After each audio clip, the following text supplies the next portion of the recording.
বাচ্চাটার চোখের দিকে একটু তাকান, তার চেহারার দিকে একটু ভালো করে একটু খেয়াল করে দেখেন তো, কতটা মায়া ভরা তার চেহারাটা। মাশাল্লাহ। এখন যেটা বিষয় সেটা হলো যে গতকালকে ও আমার দোকানে আসছিল, সাথে আর একটা ছেলে ছিল। তো আমি ওকে জিজ্ঞাসা করলাম যে এই ছেলেটি কে, কোথায় পড়ে বা কি। তো বলল যে আমাদের বাসার পাশে একটা মাদ্রাসা আসে, সেখানেও পড়ে। হ্যাঁ।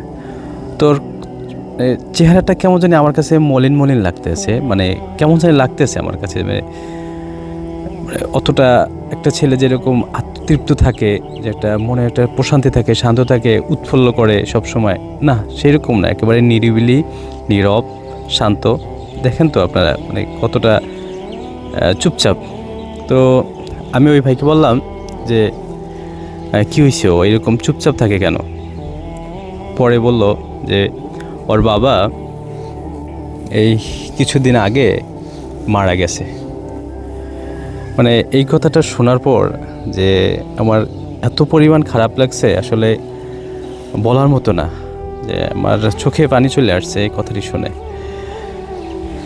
যাই হোক, তো এখন আমি জিজ্ঞেস করলাম যে তো কী অবস্থা এখন, মানে কেমনি কী? তো বলে যে ওর আম্মু আমার সাথে দিয়ে গেছে, ওর সম্ভবত ফুফাতো ভাই, ও আমার সাথেই থাকে, আর আম্মু এখন ওদের বাসাতে থাকে।